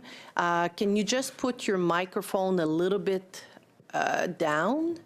And can you just tell us about the weather? Yeah. It's a lovely day in Ottawa.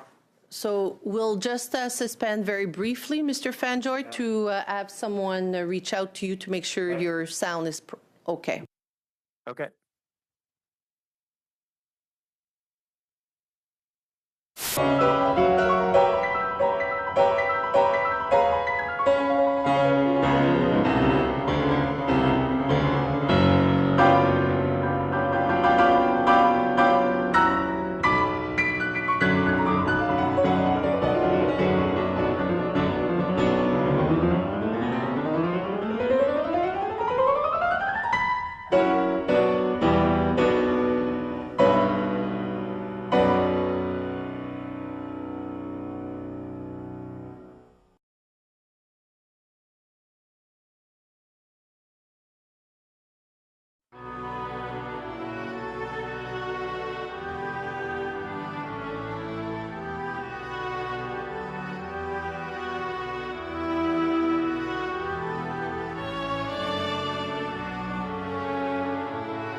I'm going to ask Mr. Clark. It's, to start his round of questions. Our witnesses for being here this afternoon, and Mr. Banks, thank you for your service and your obvious passion for the veteran community. It's truly admirable, I think. And you made a comment in your previous round of questions that so much of the issues you see are around trust, right? And I think you said that trust will never be there under the current model. So I'm wondering, trust is a very it's the saying, once you lose it, it's hard to get it back, right? In anything in life. So from our perspective, I think you've laid out for us this afternoon very well what you see as the problems, right? What you see as pretty entrenched problems, I would summarize. What are the things you think we should be doing when we start to inform our report to say, we got to do this better to help people like yourself and other veterans across the country?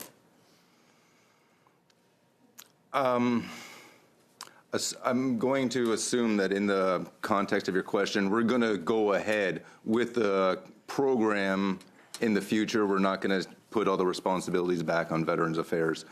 In that context, I would say that it really, really needs to be spelled out in the language of the contract what their responsibilities are, what time frames are acceptable and what are way too tight, and what powers that the RSS and the executives over at the contractor have over veterans, over our benefits, and over our case management.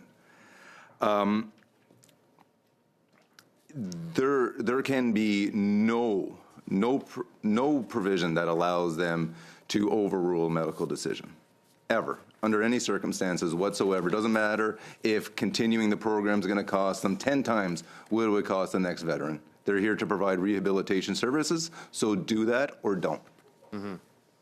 And something that's come up actually in other studies we've done, all the studies actually I would say we've done while I've been on this committee, is that the veteran community is incredibly diverse. And I don't mean that just from a gender or racial or age standpoint, but from experience. So for yourself, you have combat experience, you have overseas deployments. Other veterans wouldn't, or maybe they were in a different service.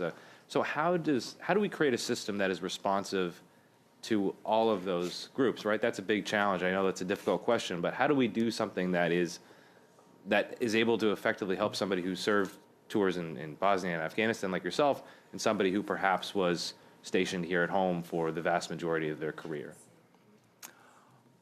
Honestly, it really shouldn't make any difference whatsoever. Okay. It really should not make a difference if we're talking about a Tier 1 Special Forces operator, a combat infantry soldier, or somebody who just got hurt in training. That happens thousands of times a year. So it doesn't matter what our experience is. What matters is the injury and getting them better. Nothing else matters. Nothing else should matter. I appreciate that very much, actually. And I think that's a very helpful answer for us, right, when we're thinking about how we craft a system. Because if we have to create something that's applicable across the board versus something that might be applicable to 700 different types of people, obviously the latter is more difficult. So I appreciate that. I think there's about a minute or 20 seconds left. I'll hand over to Ms. Royer to ask a question as well. Okay, minute and 20. All right. Sorry. Here goes. Sergeant, thank you very much for your incredible service. You actually both, Ms. Gillis, Sergeant, you make incredible witnesses, and I mean, it's not going to do it justice, but I don't want to diminish at all your incredible experiences and your contribution. But I'd like to know that, Ms. Gillis, if you were to design this system from the ground up, a really, what you would consider a very effective rehabilitation program, what would it look like? First, have VAC case managers truly assess a veteran if they're ready to be rehabilitated, okay? That's not rocket science. You're not going to expect somebody to jump overseas back in Afghanistan times if they're not sufficiently trained, right? So when we're thinking about doing all these other things with people, it doesn't make any sense.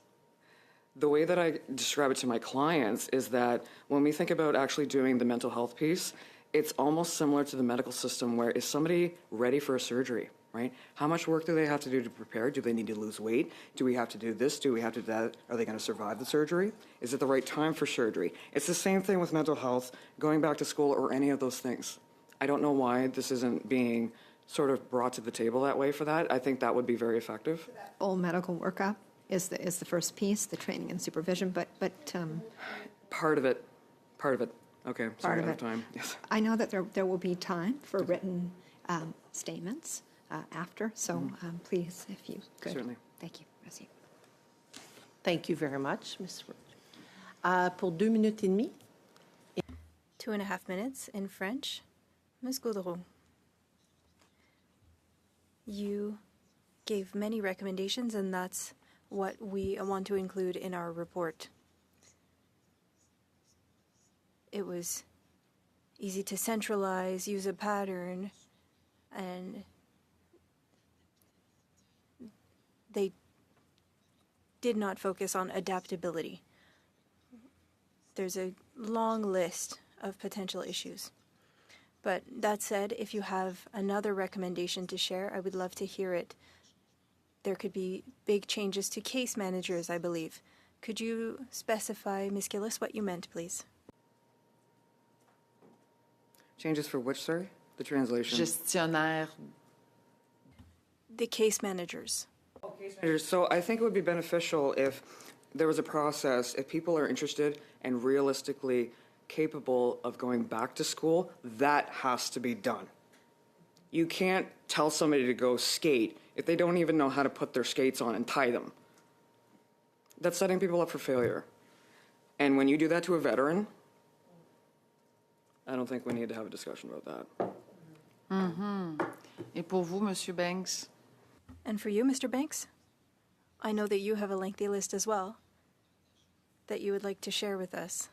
I think I've said pretty much every recommendation that I have. One thing that I would like to echo from Ms. Gillis is exactly the timing and the assistance part of the process, because when I was sat down and put through this process was the absolute worst time in my life. I was still very injured. I was very close to killing myself. And here's a stack of paperwork that I was good at administration, but I could barely wrap my head around some of the questions they were asking me. And And when I ask for help, no, get it done. You have until this day.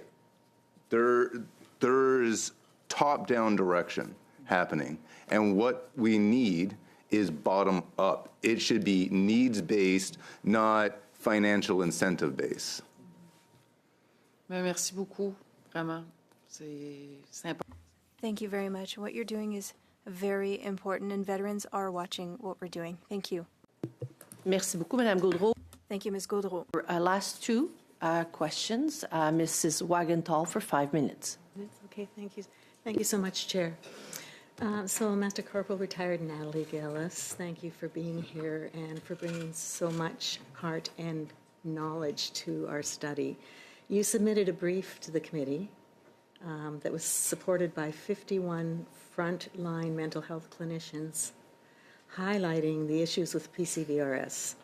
That's what we need to hear. Can you please summarize the on-the-ground realities for service providers under the current system and why something needs to be done immediately?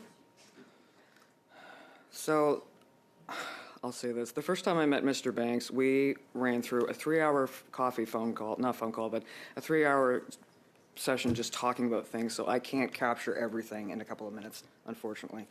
Some things that we're seeing still is not everybody's getting referrals, per se. We're talking about, because I'm an external provider or an out-of-network provider, and I've had good and bad experiences, I will say that. So I can complement the good experiences. I've given feedback to people's supervisors. I was so impressed with them. But on the other end of it, too, I've seen such deplorable behavior. I've had to do multiple crisis interventions. So there's just too much to talk about. We don't have the time today. If you want to give us more information on that, yes, that would be great. Yeah. You also said something that really caught my attention when you were talking. You said, when I do get referrals. Mm-hmm.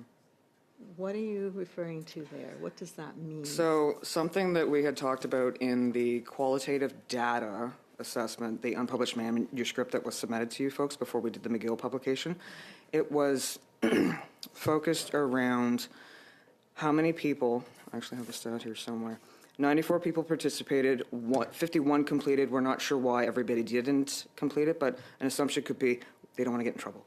Okay, there's a fear for clinicians as well. That's the reality of it.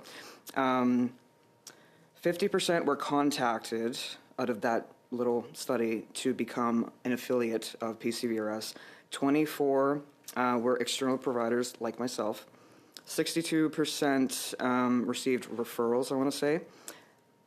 11 people had 2 clients, and 2 clinicians had 16 or more. So there's a really interesting thing going on. I know that one client was sent to me for a referral for therapy, and then I was told by someone that I apparently don't exist in the system when I am. So there's like this shifting back and forth kind of thing. So finally, again, I can't say for sure because maybe I'm registered under my clinic name, and sometimes that gets lost too. But it's just it's another question mark. So we have heard about this though, that there seems to be choosing winners and losers as to who can actually be part of the system. Do you think the fact that you have a certain perspective on this whole thing is impacting your ability to get referrals? I'm personally not concerned because I've got a good caseload. I've got some awesome clients. But when it comes to people who have a caseload more within the PCVRS program, it's been described to me that their clients are being poached from them. So veterans are saying this. I can't speak on behalf of them because we have to stay in our lane as clinicians, but I've had managers of clinics tell me, just volunteer the information, that one of their clinicians lost 5 clients to PCVRS. And the veterans are just absolutely distressed about that. Okay, so I'm going to ask you, and I would like to ask Christopher as well, if we have time to just give a quick response to this question. Sure. PCVRS is being analyzed. Mm-hmm. Their money is ending in December, so the decision needs to be made. I've heard that it's already been made. I hope that's not the case.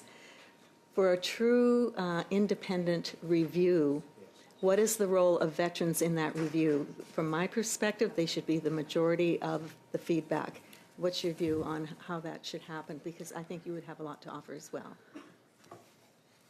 I think it's such a sensitive topic because Go for it. If they were to get involved when they're already dysregulated, that can be troubling. Okay. Okay. There. And there's many avenues where people can report grievances or complaints or anything like that. They're retelling their story again. You're saying there are avenues for them to report grievances because we hear that there aren't. So how are they? So let me available? clarify. I just want to say that there's different departments. If they have issues with PC virus and or VAC, they can go to the ombudsman. They can report to VAC or anything like that. So essentially, a veteran needs to be ready to tell their story. Okay, Chris, sorry, you got 10 seconds, buddy. Sorry. And I mean, actually, 2 seconds, Mr. Oh. VAC and PCR just need to take a back seat. Veterans need to be a big part of the group. Training for the RSSs, qualifications for the RSSs, survivor benefits, and client experience need to be the big things that are talked about. I'm very sorry to the interpreters. And I would like to volunteer. Good. Thank you, Mr. Banks. Thank you very much. We will offer the last 5 minutes to Mr. Fanjoy. And Mr. Fanjoy, if our interprètes are telling us that it's a no-go, I will offer someone on my right the 5 minutes. So, Mr. Fanjoy, say a few words before you start asking your question, please, and then we'll see if this works. Okay, I want to thank both Sergeant Banks and Ms. Gillis for joining us here today. Non, c'est pas bon. Moi, je vois, c'est pas bon. It's not good, I'm told. I can see the words of the no. So I would like to invite someone, Mr. Clark, for 5 minutes, and you're, pleased to ask questions. Thank you. Thank you very much, Madam Chair. Thank you again to the witnesses for their presence here today. Ms. Gillis, you said that so you practice primarily out of New Brunswick. Is that right? Your client base is, however, is it mostly New Brunswick, or is it national, or what kind of groups are you dealing with? Is it mostly local where you are, or elsewhere? I would say mostly local. Okay. Now, with telecounseling, you have to make sure that you're registered with the province, because there's different bodies and everything that you have to sign up for ethically. Yeah. But most of my crew that I deal with right now, I serve people from the St. Stephen area right to Moncton, so really the base bottom of New Brunswick. And there's, I want to say, a deficit in services. So I've done networking locally for over 20 years, and I've been able to kind of like put together safe places that I've already recce'd for vets. This group is good here, this physiotherapist is good here, so they don't have to be stressed out trying to find somebody. Yeah. Because community is important for them. Yeah, we've actually heard, I can't recall if it was in this study or another one, some cases of veterans, it's a big country, right? And services are not distributed equally across the country. So we've had some people from, I think it was either rural Saskatchewan or Alberta, maybe they're having to drive 2-3 hours to get to their appointments. Do you see that in your experience as well? And what can we do to, avoid those so that people can get services as close to home as they possibly can? I think the hardest part is when I have clients, just because of, I'll say the landscape literally of New Brunswick. Some of them do live, I'm going to say, in the woods, so they do have to travel into town. That's not something that we can really change, but again, I've got clients who live out of city. I'm kind of central to meet their needs that way, but the ones who are, I want to say, closer in town, it's not as stressful because it's like a hop, skip, and a jump to just where they got to go. Other than that, it's so hard because if we think about just where clinics are, trained clinics to work with vets, I don't like referring my vets to anybody who's not veteran-oriented. I don't like doing it because they need to be able to read through the lines of how somebody might not be forthcoming. Yeah. Sometimes they're accused of lying when they're actually just masking. It's like, no, you have to understand this person's science. You have to sit with every person you're dealing with. What stage of health are they at? How good are they at communication, right? Do they even know what they're feeling? When I'm doing the feelings wheel workbook thing, we've got our 6 little things in the middle, right? The basic ones, angry, sad, all that stuff. And then I kind of explain it. Now we're going to learn about the extended family, all the other extended descriptors, if we want to call it something. So when I think about vets advocating for their needs, if they can't verbalize because they've been shut down for decades from authoritarianism, let's be realistic, you ain't gonna be talking, right? You're not. So I think when it comes to cognitive empathy that I was talking about earlier, you can understand, you know, how somebody's feeling, but you have to really internalize that and sit with the veteran. What's up? Yeah. What's up today? Because if they feel like they're being pushed to go somewhere against their will, that's not good. That's not healthy. That's not implementing and encouraging healthy communications and relationships. That's not rehabilitative. And you mentioned, Ms. Gillis, the term veteran-oriented, and I think you were just kind of touching on those points. And that's something that we've heard, again, over and over across studies, across, you know, all the subject areas that we study here at this committee. For you, in your mind, what is the number one attribute of someone who is veteran-oriented? What is the number one thing that you think is essential to make sure that they're actually, you know, meeting veterans where they are and helping them in that unique way? I could probably branch off what I listed earlier. You have to have that baseline maturity, okay? Not egocentric, not combative. They've had enough of that, right? You have to be their safe haven. I have my clinic set up like a modern farmhouse, okay? And I have them contribute to it because it's their space, right? They're coming to us. It's not about what we want for them. And even in the Veteran Transition Network training that's available, that's free, that Oliver from there, he was here several weeks ago. I was glad that he was interviewed, actually. I don't know why this stuff is not being utilized, because VTN has been around for 20 plus years. It makes no sense. And that's just one resource that's out there. Atlas has free things. I'm signed up for that. I'm always poking around at different education things. I don't know why this is not being utilized. It's free. We love free things. Come on. So, and then, because the cost of continuing education in general for keeping your license, you have to keep up so many hours. So when I'm tasked with crisis management, everything else going on, I'm the janitor. I do everything working for myself. I'm tired. Okay, so when I don't have a team working with me, it doesn't work. You know? Thank you. Well, on that note. Thank you very much. Thank you. Thank you very much. I would like to say thanks to both of our witnesses today. Thank you for your service and your continuation of services.